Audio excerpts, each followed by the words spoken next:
بسم الله الرحمن الرحیم.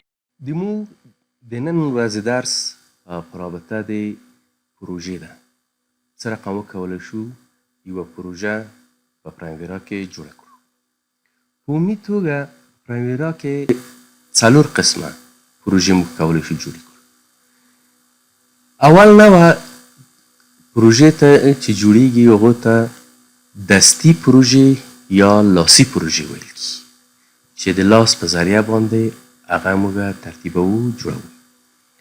دویم نوع پروژه د ویزارت د طریقه جوړیږي چې هغه هم موږ په راتلونکو درسو کې په هغو باندې هم کار کوو.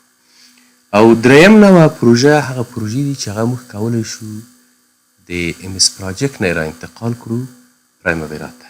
او څلورم نوع پروژې هغه پروژې دي چې هغه د مدیریتي میتودولوژۍ په چې کوم په پرایمویرا کې معرفي دي دغو په اساس باندې جوړیږي.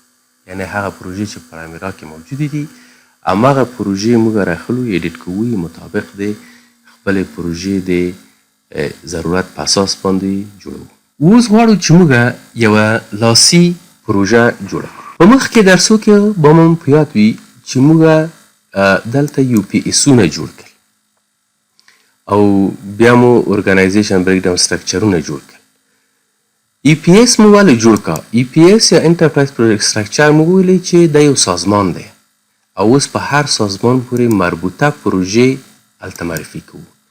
که موږ چیرته اوس یوه پروژه د مکتب مربوطه پروژه جوړه کړو نو هغه به راځو هغه سب انټرپرایز ته چې موږ د UN دپاره ورکړی دی چې د سکول په نامه باندې دا سلیکټ کوو او بیا ورته راځو ورته وایي چې اډ.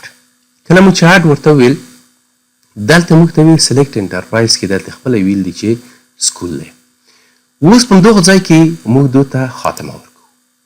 کله مو چې خاتمه ورته ورکړله تاسو به په دغه قسمت کې وینئ تر مکتب لاندې یوه پروژه اضافه شوله اما نه نوم لري او هیڅ نه تاریخ لري هیڅ څه شی نه لري. اوس غواړو چې موږ دا په خپل لاس باندې ترتیب کړو چې کوم تاریخ ورته ورکړو او کوم نوع پروژه ده ټول عملا دلته په لاس باندې کار کړو. نو اولین کار چې دی راځو جنرال ته. اولین شی چې موږ نه غواړو دلته وي چې پروجیکټ ID SCH یعنې یو ID ورته ورکړه د سکول په نامه باندې. اوس راځو ورته وایي چې تکمیل نوم ورته ورکوو چې دا مکتب چې دی مثلا ورته وایي چې سکول ان کابل یو مکتب دی په کابل کې. دا مو چې کله ورته معرفي کړ پس هغه راځو سټاتیس د پروژې ګورو. پروژې په 4 حالاتو باندې موجود لري. یو نوع پروژې اکټیو پروژې دي هغه پروژې دي چې هغه فعاله پروژې دي. یو نوع پروژې چې دي هغه ان اکټیو پروژې دي هغه پروژې دي چې هغه فعال نه دي. یو نوع پروژې دي چې هغو ته پلان پروجیکټ ورته ویل کېږي چې هغه پلاني پروژې دي چې په آینده راتلونکو کې موږ کولی شو چې په هغو باندې بیا کار وکړو. یو وټف پروژې دي. وټف پروژې هغه پروژې دي چې په هغو کې شک موجود دی که چیرته بودیجه پیدا کړه سرته ورسي که چیرې پیدا نه کړه سرته ونه رسیږي. دغه ځای وټف پروژې چې دا 4 نوع پروژې په پرایمویرا کې دلته معرفي شوي دي. اکټیو پروژې هغه پروژې دي چې دغو دپاره بودیجه ثابته ده شته ده او پروژه آنگوینګ یا جریان لري روانه ده. ان اکټیو پروژې دي. ان اکټیو پروژې هغه پروژې دي چې هغه ته مخ فعاله شوي دي بیا نظر بعضو مشکلاتو ته اوس د فعلا دپاره کار ولاړ دی یا بودیجه نشته ورته یا امنیتي مشکل دی یا منطقوي مشکل دی یا اجتماعي مشکل دی یا سیاسي مشکل دی هر څه چې دی خو د فعلا دپاره پروژه ولاړ ده یعنې فعاله نه ده. بله پلاني پروژې دي چې موږ مخکې هم ویل هغه پروژې دي چې د هغو دپاره موږ په راتلونکي کې تصمیم نیدو لرو چې بودیجه لاسته ورته راوړو او دا پروژې به په راتلونکي کې تطبیق کړو.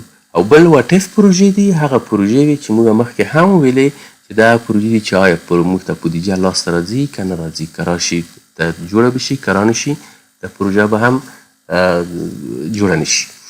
نو په دو ځای کې موږ اکټیو انتخابوو وایي چې اکټیو پروژې دا پروژه د موږ اکټیو ده. کله چې دا پروژه موږ دلته انتخاب کړله بیا پس ونه راځو د دو مسئول شخص معرفي کوو. دو مسئول شخص څوک دی؟ موږ مخکې OBS جوړ کړی ورته وي چې مسؤل شخص د مثال په توګه باندې انجینر نصیر دی هغه ورته انتخابوو. د هغو ځای نه دې خواته راځو په دو قسمت کې ورته وي چې پروجیکټ لیولینګ پرایورټي.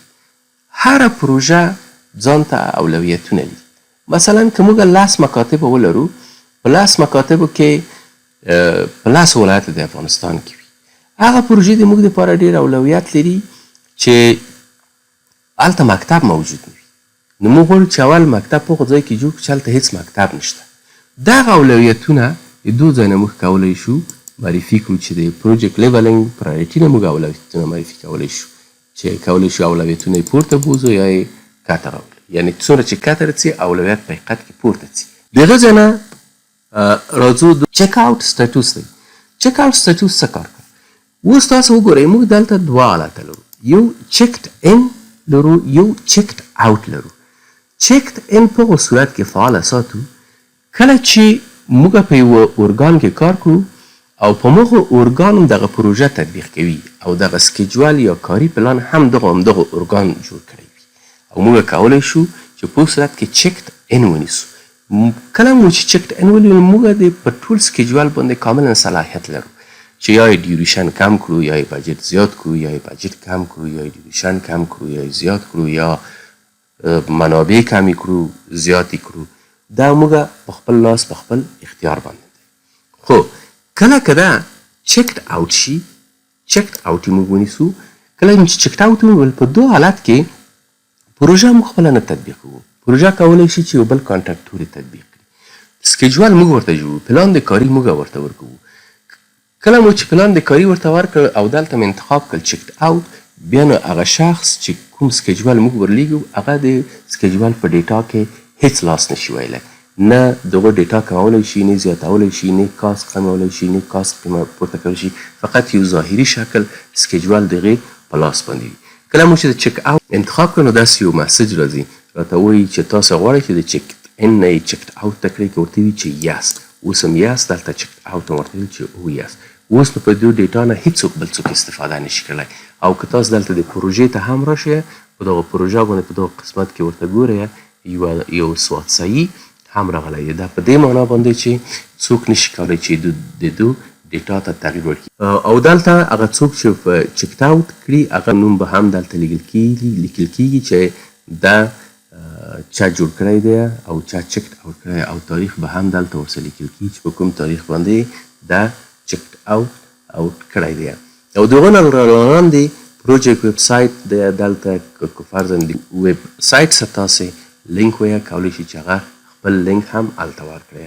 نو موږ مخکې دا چکډ ان وه موږ چکډ آوټ کړی وه اوس یې بیرته غواړو چې دا چکډ ان کړو چې موږ خپله په دې باندې بیا کار وکړو او وکولی شو چې دو کې تغییرات راولو او تغییرات کې ځای په ځای کړو. دا وه د موږ نننی درس. راتلونکي درس کې به موږ تاسې د پروژو په نورو جزئیاتو باندې بحث وکړو. ډېره مننه.